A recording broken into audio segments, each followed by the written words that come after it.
How's everybody doing? Good? We good? You know, I've been all over Australia, but never to Melbourne. They say you got to get to Melbourne, so it is great to be here. Thank you all for coming out. I know it's early. We appreciate that. How many people have tickets for the fights tomorrow night? Dare I ask anyone out there who doesn't have tickets?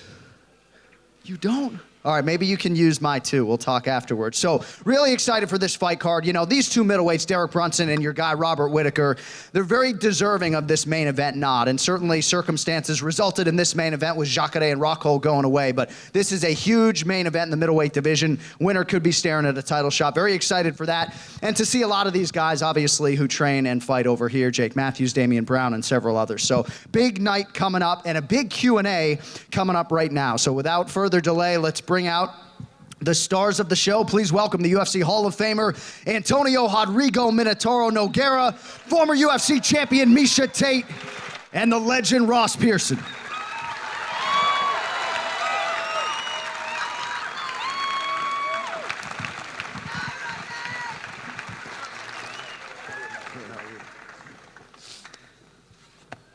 All right, so here's what we're gonna do. So this doesn't turn into the Miesha Tate retirement press conference. We're gonna give Miesha a chance to address it off the top, and then if you could kindly refrain from asking about Miesha's potential fight plans, we'd appreciate it. So Miesha, obviously, much was made of your post-fight interview after your last fight at UFC 205. What can you tell the adoring masses about your fight future? Well, I look at this as like the halftime of my life. So it's a big transitionary period. I don't look at myself as retired because I'm going to be doing a lot more things like this. It's just a transition into something else. So you guys might actually see more of me. So there's going to be exciting things to announce to you with my management. So I'm really looking forward to that. But at the moment, like I said, we're just transitioning. All right, thank you very much. With that, we have microphones set up on both sides of the stage. Don't be shy. We're here for the next half hour or so. Nothing is off limits. I've talked to these three fighters in the back. You can ask Ross about his daughter, whatever you want. While we're waiting for our first question, I'll just ask you guys about this main event. You just heard me. I'm pretty excited about it. Robert Whittaker, Derek Brunson. Miesha, we'll start with you. How do you see it playing out? Well, I can't say how I see it playing out because I like them both. But you know what? This is a really exciting fight. And sometimes when you have a main event that falls out and you have another one that gets to step up, you see stars in the making. And that's what I love about this is an opportunity for these two fighters to shine. And I think it's a blessing in disguise for both of them. So I'm looking forward to it. I'll be there tomorrow. Hope you guys will be too. Ross, what do you think about this headliner, man?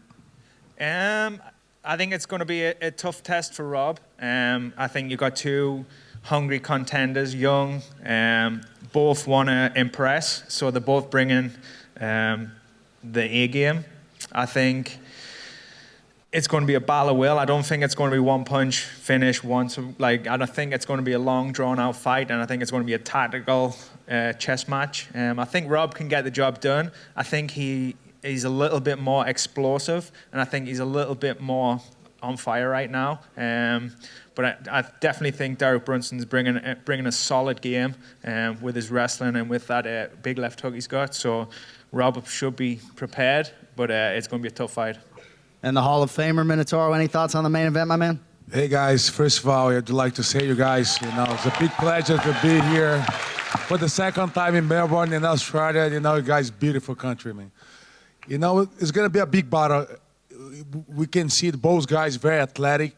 One of them explosive, but we can see, I'm go against what he said.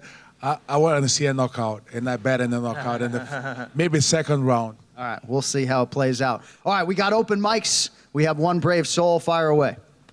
How you going, guys? Two-part question. With the injury of Luke Rockhold, and then this morning I read, looks like Daniel Cormier's out of the main event.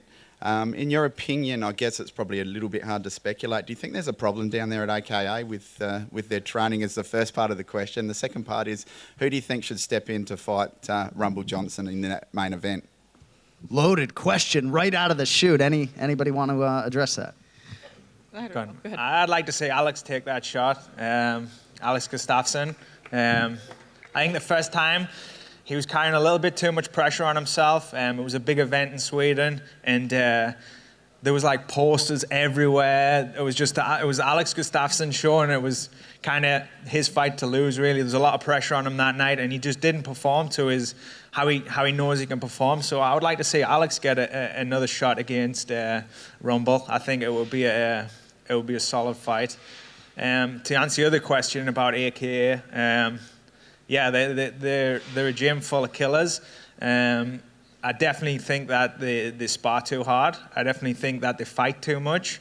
And I definitely think that they need a coach there to help with the scheduling, the timeline of how they're training, the way they're training. It's kind of, it is professional and it isn't professional, you know what I mean? You've got to fight to get ready to fight, but there's levels of where you take it to in the gym, and I think they definitely need to look at that leveling.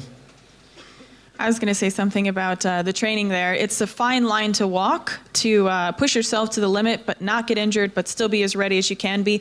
And I think there that AKA, they train so hard. That's why there's so many of the best fighters coming out of that gym. But like I said, it's like playing with fire, you know, and it's hard to balance that because they want to push themselves every day to be the best, and they're competitive, and that's why they are the best. That's why champions are coming out of that gym. That's why Cain Velasquez, Luke Rockhold, you know, Josh Thompson was a very successful fighter. And I mean, the list goes on and on. But then again, you know, you're like I said, it's risk versus reward. Thank you, guys. Welcome to Australia too. Thank you very much. Yes, sir. There you go. Can I start off with Nogueira? Would you be able to give my friend Kerry Webster a shout out, please? Wants a shout out to his friend Webster. What was the first name? Kerry. Kerry Webster. Can you say hello to Kerry Webster? Hey, Kerry. Hello. How are you doing, my friend? Thank you for coming, buddy. Thanks for that. Another question. Just want to know what. Yeah. Just want to know what your opinion is for all three of his with Conor McGregor and what he's doing with the divisions with the two belts. Who do you think he should fight next? You know, my opinion, you know, McGregor should fight Jose Aldo. You know, he's in the way. He is. If you want to keep two belts, he got to fight Aldo because Aldo got the belt for the division under him. And but he did great, man. You have to agree. He did a great job winning the last fight. The way he did, winning the two belts, he deserves. You know, the guy, you know, is a great time in his career right now. Ross, what do you think about the Mac life, man? Yeah, he's definitely taking this sport to a bigger audience, and it's definitely the Conor McGregor generation right now.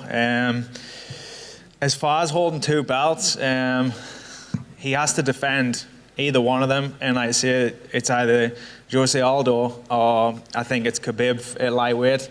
I think that guy deserves his shot. I think when you're the champion, you need to defend from all challenges, and he's the biggest threat in the lightweight division right now. I don't know, but Conor's got like he's got like his biggest name right now, so he's kind of decides what he wants to do himself. So it'd be nice to see him fight one of them too, but I don't think he's going to choose Khabib. Does anybody want to see a Diaz-McGregor 3? I mean, it's 1-1. I don't know. I was kind of looking forward to that trilogy, maybe for the 155 title. I don't know. I'm kind of interested in that fight again. All right. Thank you. Thank you very much. All you, man. What do you got?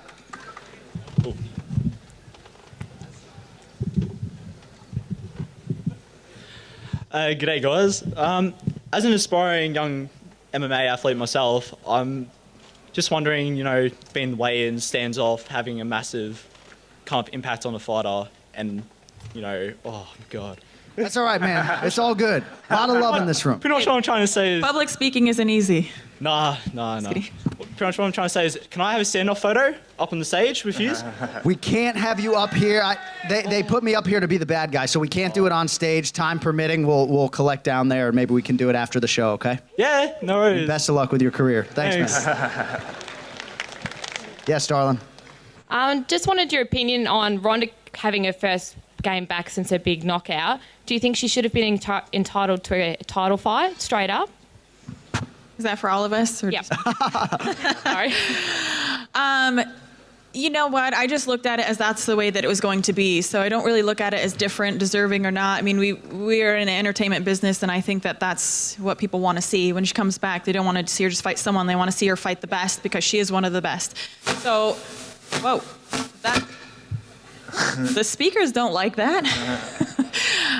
No, you know, so it's going to be a very exciting fight. I'm really looking forward to it. I know Amanda hits hard. She hits harder. But, you know, when Ronda gets a hold of people, you know, but, man, this is going to be a good fight. I'm just looking forward to it. I'm looking forward to 2 at 7. Yeah, pretty much just following on what Miesha said. It's when you're Ronda Rousey's level, it's kind of doesn't matter if it's deserving or not. It's what the people pay to see, and people want to see a fight. So she's got that name, she's got that title, she's got that power, and yeah, it's going to be a good fight, and it's going to be interesting to see how she comes back. Thank you. Yes, sir.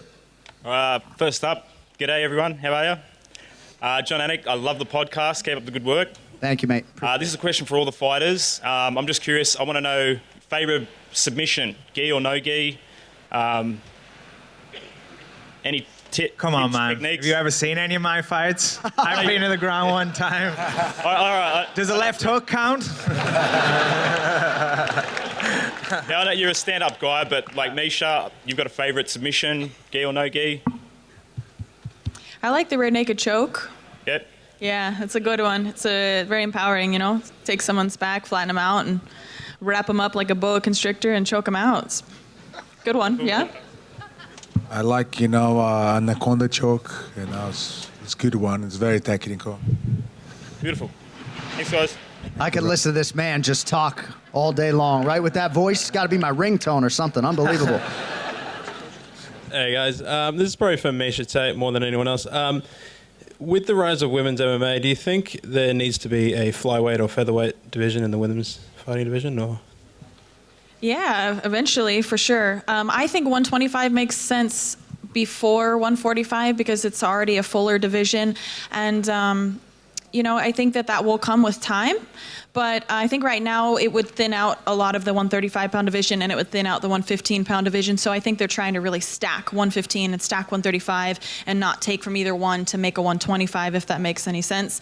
But with time, obviously, there's women coming out of the woodwork every single day. And we are going to see more, we'll see more divisions in the UFC. I'm sure of it. Thanks. Thank you. Yes, sir.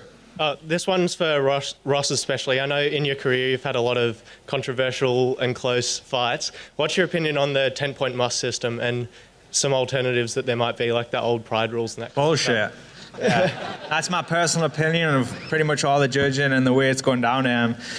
Once my career is done, I'd definitely like to be a fighter that is kind of like, I don't know, goes back and helps judging the scoring system for MMA. I'd like to change it a lot. The 10-point must system I think it's terrible for MMA. If it's a close fight, it's hard to score a round on a 5-minute round on one takedown or one punch or one submission. You give the guy a whole round for just doing one thing. So it's the 10-point must system sucks for MMA. My style especially doesn't work out at all for the scoring system. But your style is what people love, too. Yeah. So it makes it hard to do that. I would like to see what the amateur boxing in the Olympics do, like they touch the pad when the opponent has a strike, as a defense, and it all has to add up together at the end. So you get a round when it could be like 20 points to 10 points or 6 points to 15 points, and then it added up over the whole round, over the whole 15 or 25 minutes. But a lot's got to be done, and I think it has to be changed because I'm definitely not getting beat up in any of my fights, but I'm losing fights because I'm losing on a scorecard, which sucks just way worse than getting knocked out. Thank you. Back over here, yes. G'day, guys. Just 2 quick questions. First question, who has hit you the hardest for all 3 of you over your career? And second question, I know Russ was saying he thinks Khabib is the #1 contender. I feel like you can make a case for Tony Ferguson as well. has been fantastic. I think Juliana Pena really thinks she deserves a title shot. I personally think that Raquel Pennington and Shevchenko should fight. That would really determine the number one contender. And obviously, Verdum and Kane are about to fight to determine the contender. Do you think that there is a immediate contender for each of those divisions as well? All right, I guess we'll start. Who hit you guys the hardest in your career? Hardest hitter you ever faced?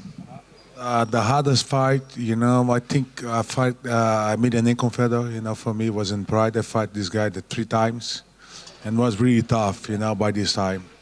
Yeah, probably was. I fought at Tim Sylvia as well in 2008 for the UFC interim belt. Was a tough, really tough fight for me, but won. Yeah, you did. Still got that belt too. Yes. Masvidal hit pretty hard. Yeah, upper division, yeah. Masvidal, Edson Barboza wasn't like, he's not that big of a guy, so there wasn't a lot of weight behind the punch, but speed was phenomenal. Unbelievable.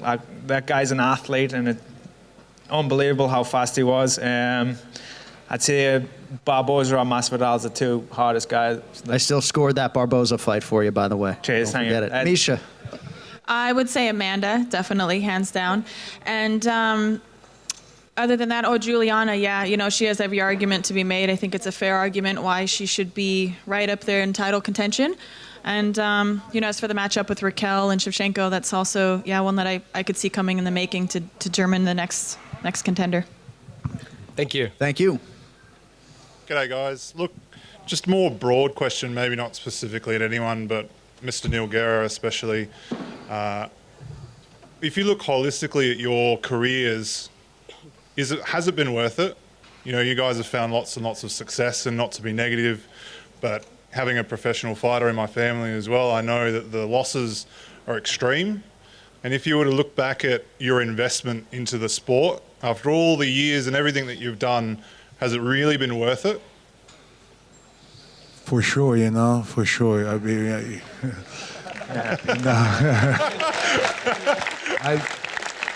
I'll tell you, I got a daughter who's 16 years old. I don't see her too much because I'm traveling too much as a camping, training, all my gyms and things like that, I invest all my life in the sport.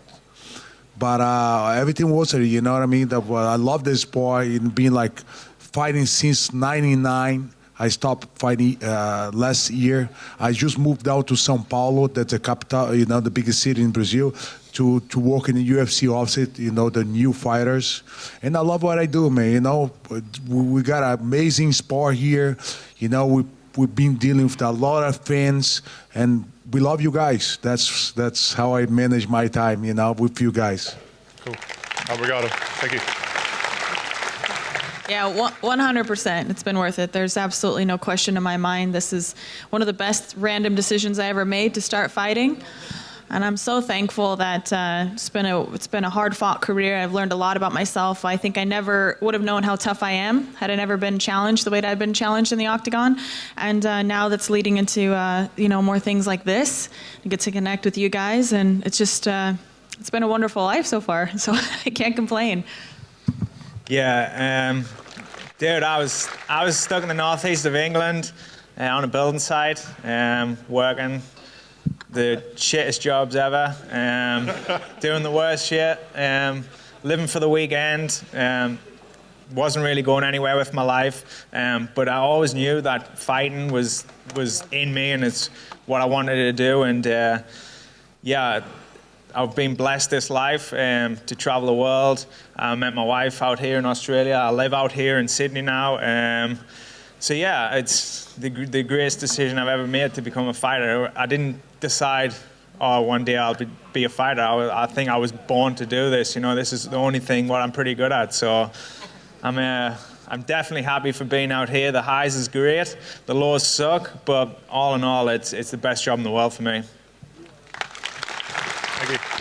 Thank you. He actually was a fine bricklayer back in the day, too. But just for little Nog, this one. Growing up, who won the play fights between you and your brother? Growing up, you and little Nog, who got the better of who? I used to beat him a lot. But, I make him tough. So my older brother, I have a brother 5 years older than me. This guy killing me, man. That's why I have to learn how to fight. Thank you. Hi, I'm from the Philippines. I flew in all the way just to see you guys here, so I'm so excited. I'm kind of shaking right now. Hello. So I just wanted to ask, Ross, you answered it a bit earlier, but I just wanted to ask, was there a specific moment in your life that made you decide to be a fighter? Not one specific moment. I've been involved in martial arts my whole life, and it's the only thing that I've ever picked up what it's instinctually I've been good at it, you know what I mean? Every other sport, I always had to try. It didn't click for us, and martial arts is something that's just was bred into us. So I always knew what I wanted to do, but I can't think of a certain time when I knew like this is what I was going to do. It was just thought it was always going to happen. And luckily for me, it planned out. It did. For Miesha and Big Nog. Like I said, this was the best random decision of my life, to be a fighter. I learned about it in college, so I wrestled in high school, went to college, learned about martial arts, watched an amateur fight card, and that's when I decided I wanted to try it, just on a whim. 3 weeks later, I had my first fight, broke my nose. It was a good learning experience. And it really, like I said, my first year was amateur, so I didn't get paid for any of those fights. And then when I got my contract with Strikeforce after a couple professional bouts, that's when I thought, man, maybe I could actually make a living. They're guaranteeing me 3 fights a year, and I was getting paid like, I think $1,000 to show, $500 to win, and it went up like $1,000 increments. But I was like, man, I can get by. I lived in a 22-foot RV. Sorry for not using the measuring system that you guys are all used to, but not very big, about maybe the length of this stage, maybe a little bit longer, and lived outside of a gym for the better part of 2 years, just trying to sacrifice and make my way to the big stage. And about me, I tried to be a soccer player since I was 4 years old. But look at my size, I never could, And one day I started to play judo, was 4 years old, and I was trying to be a soccer player by playing judo. And sometimes they have a fight in the field, you know what I mean? Always I put the guys on the floor. So my father said, you're going to be a fighter. Listen to him, it changed my mind. But when I moved to U.S. in '98, and I started to teach over there. And I have no money to pay my car bill. By this time, I was like 19 years old, And the guy offered me a fight, like $300, exactly the amount I have to pay in my car bill. So I said, except I make my first fight just to make money. But I mean, I've been training all life, though, to be a fighter. I did judo when I was 4 years old. I did kickboxing when I was 12. I met the Olympic coach for Brazil, for the Brazilian team, when I was 14. So I've been doing that. Was very natural to me, And I was blessed to pick that. Seeing Royce Gracie when, for the first UFC, changed my life. Since I saw him fight over there in the cage, I said, that's what I want to do. Thank you so much. Thank you. Thanks for coming. Hey, guys. With so many big names pulling out of big fights and now Cerrone saying he doesn't spar at all anymore, do you feel sparring really has a place in camp still, or will that change?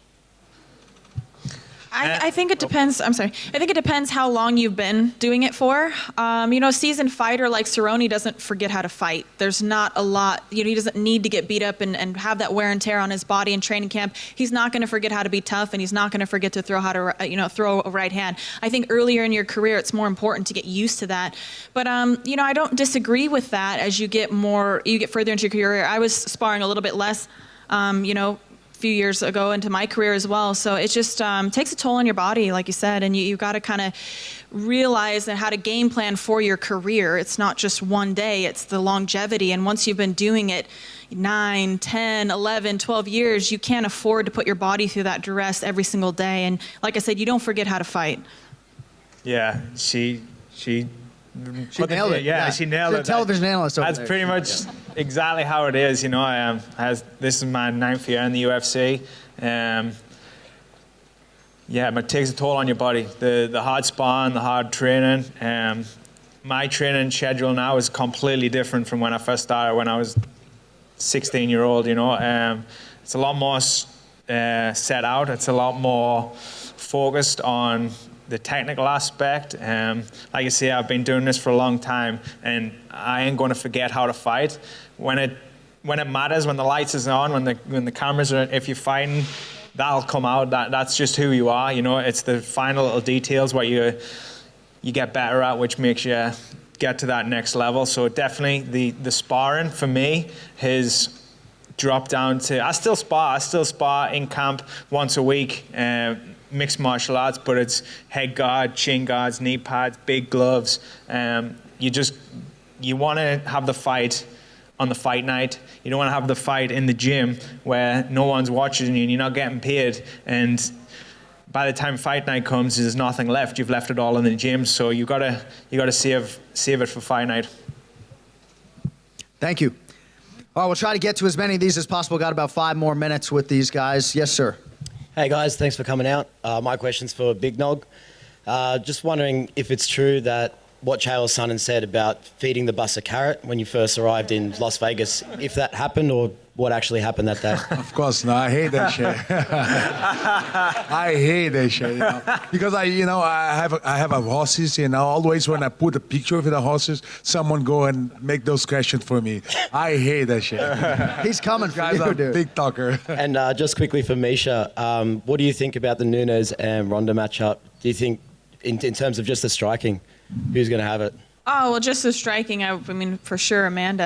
I think she just delivers a ton of power. She's really rangy. She knows how to use it, and she hits hard. You know, I've fought Ronda twice and Amanda once, and that first right hand, you know, she's one of the hardest hitting females in the division. She's built for it, but she's well-rounded too. You know, she's a black belt in jiu-jitsu and I think a brown or something in judo, so she's very well-rounded, actually. Yeah.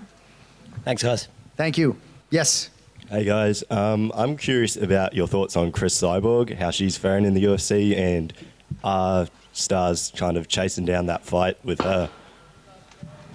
I'll answer that. I would like to see Chris be able to make 135 because I think that's just optimal. That's where all the best girls are at, you know. But the catchweight fights are interesting, but it's just Cyborg is just such a strong female. She's such a strong presence. She's such a strong woman that giving up 5 pounds can really, I feel like, you know, to a smaller girl, obviously is a big disadvantage. You know, wrestling weight classes are 5 pounds apart because it does make a difference. You know, for the most part in high school, they're 5 pounds apart. So, you know, and then the question is bringing in the 145-pound division. The only problem with that is it's not that I wouldn't love for it to happen. I'm pro-female MMA all across the board. But the thing is that she's already beat almost every single one of those girls, and there's not enough now to really fill a division, you know? So it's a tough question, and I'm glad it's one that I don't have to make any final decisions on, but that is my opinion. Thanks. I was about to ask a similar question. I was about to ask a similar question about the Cyborg. Miesha, I was just wondering, with the Cyborg, do you think she should drop 5 pounds and fight, or should she? Thanks, guys. Ideally, if she can make 135, I think that's the best option because it's just the most fair for the girls that are already, you know, 135ers. But I understand it's hard for her. So, like I said, I'm glad I don't have to make that final decision. I do support women's MMA all the way across, but that is a difficult call to make. Do you think she should get the winner of Amanda and Ronda if she can drop the weight? If she can make 135? Yeah. Yeah. All right, no worries, thanks. Thank you, man. Cool. Sorry, just first of all, quickly, congratulations to all three of you. I know people like Connor get a lot of credit at the moment. You guys put in a lot of hard work to build the sport back in the day, so well done, great careers. Also, importantly, sorry, I don't think you get enough credit for that. It's really, really important. I'm sure you know it already, but for Ross being from the UK, mate, you're only 32. You know, you've been around a long time. I think people forget that. Spade to spade, you're on a tough couple of fights. You know, where do you see yourself? As a fan, I see you as a great gatekeeper, a lot for the sport. You know, people need to prove themselves against you. Cough, cough. Hopefully Damian Brown after a win tomorrow, one day. Yeah, where do you see yourself, man? I mean, I'm scrapping this year off. I've had a pretty rough year this year. I don't see it coming close to the end at all. I see a new style of fighting in mixed martial arts, and especially the UFC. And I got to change. I got to adapt. I've got to improve. Pretty much everyone's seen me fighting the way that I fight, and guys are coming in with a style that to beat us. You know what I mean? And it's my job to change that, adapt to it, and grow. But I see guys who want to come and fight, guys who are fighting. I still got that power. I still got that ability to knock anyone out in the division. So yeah, anyone wants to fight at 155, call Joe Silva or whoever's taking the job, and we'll sign the dotted line. We'll do it. I'm here to fight. I'm not here to play a chase. I'm here to fight. As a fan, that's what I wanted to hear, man. Thank you. G'day, guys. I'm 27 years old, slightly overweight, never been in a fight in my life. Is it too late?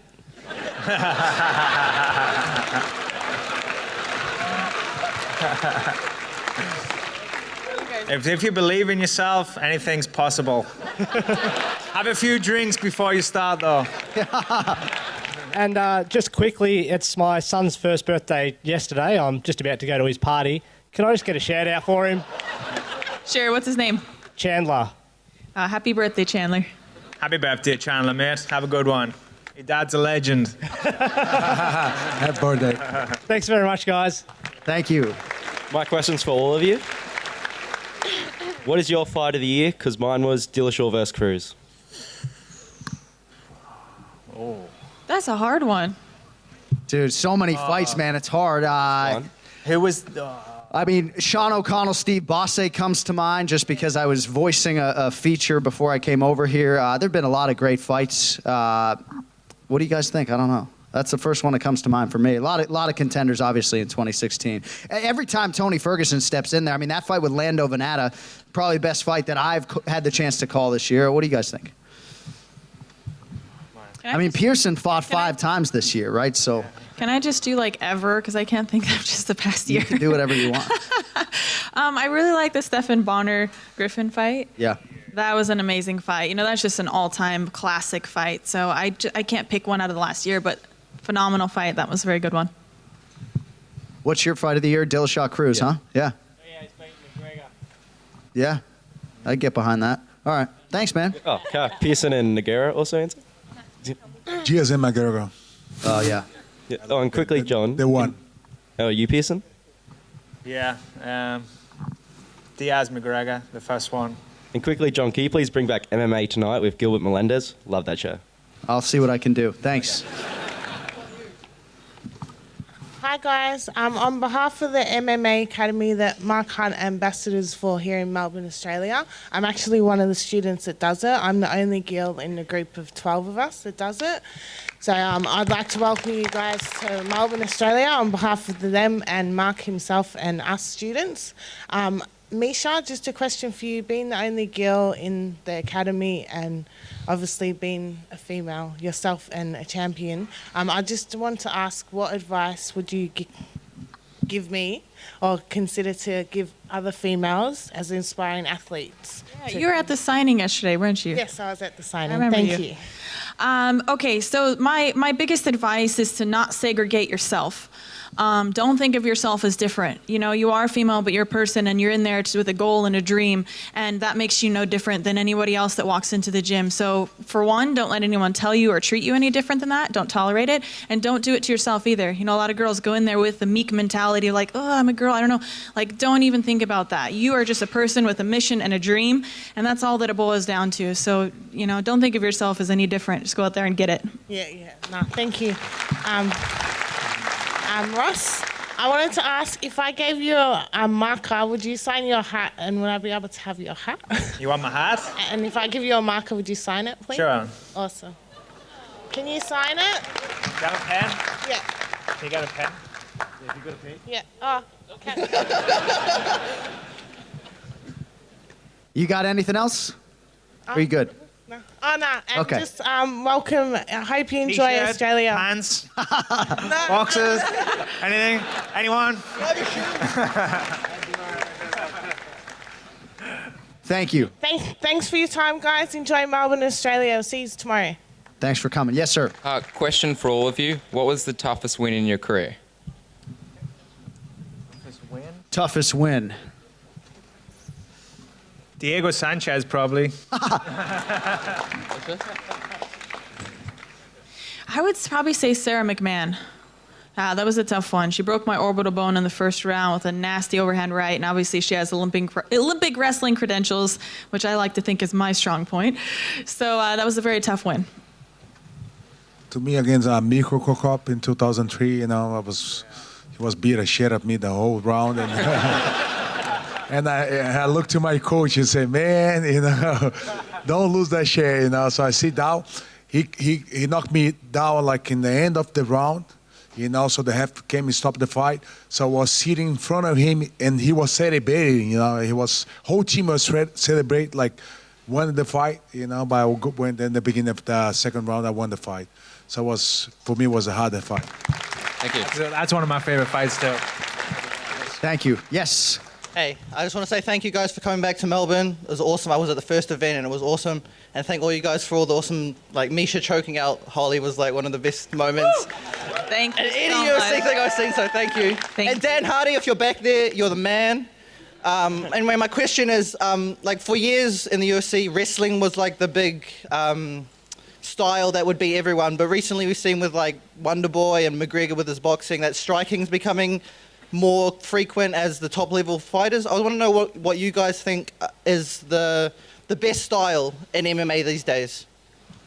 You know what I think it is just being an elite athlete. I think that those guys are exceptional athletes, and whatever sport that they chose to do, I think they'd be masters at.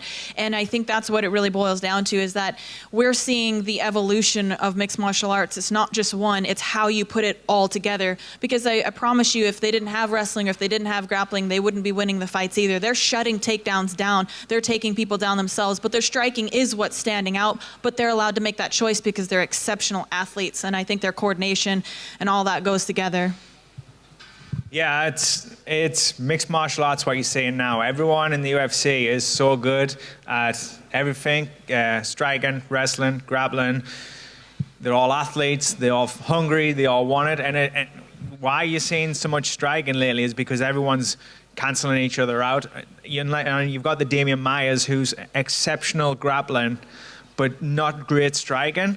But that's he's forcing his area of skill on another guy, and he's dominating guys. And I think the best area in fighting is when you can dictate where your best is, putting it against an opponent and making it in his weakest area. And guys like Damian Maia who can do that it's amazing to watch. So I just think what you're seeing now is the next level of mixed martial arts. The sport's just evolving so fast, and yeah, pretty much that's it.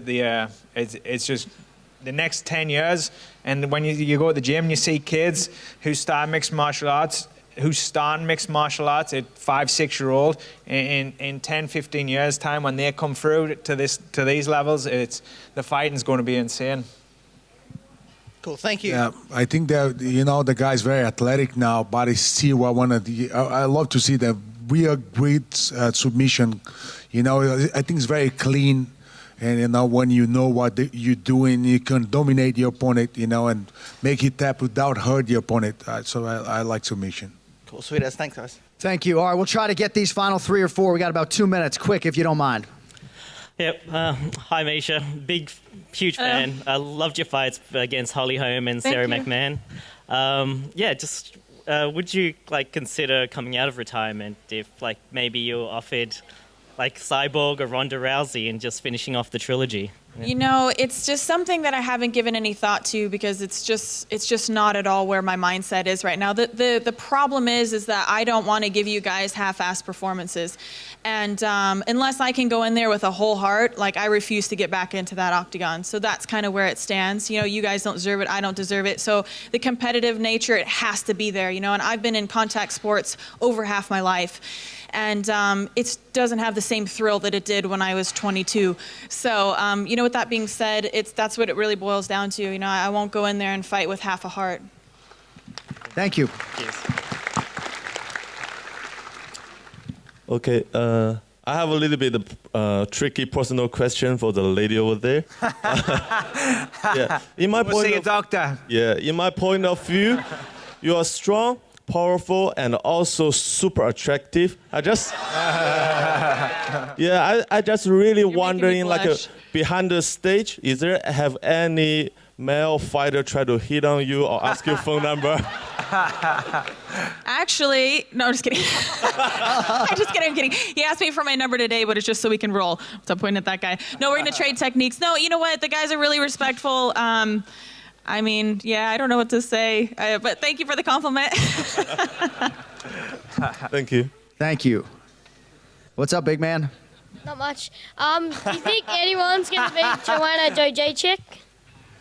Say that once more. Do you think anyone's going to beat Joanna Jędrzejczyk in the strawweight division? Not at that weight. She's the boss in that division right now. I'd like to see her move up. I'd like to see if there's a 25-pound division. I'd like to see her fight there. Some new challenges, something different for her. But definitely at 115 right now, there's no one touching it. There's no one in the same place as her right now with her. The way she approaches fighting, her frame of mind of fighting, like she would fight anyone, like man, dog, horse, anyone. Like she is not scared. Like literally, she will fight anyone. She's a legend. Thank you. I think Jessica Andrade might have something for her. A little powerhouse at 115. We'll see. You know who I like? I'd like to say real quick is Alexa Grasso. I think that she's not 9-0 now, if I'm not right, something like that, 9-0. And man, when I saw her against Jodie Escobar in Invicta, she murked that girl. And I mean, like, Jodie Escobar is not a joke. She's a very legit fighter. So I think that she's going to be making waves in the division. I know she's not that well known yet, but I think she can give a good run for the money. But yeah, Joanna is a beast. I mean, I don't know if anyone's going to take her out anytime soon. All right, you get the final word, my man. What do you got? I got two questions. Why did you come up with the nicknames you have? And do you reckon all of you can sign these hats? You're my brothers? Sure, buddy.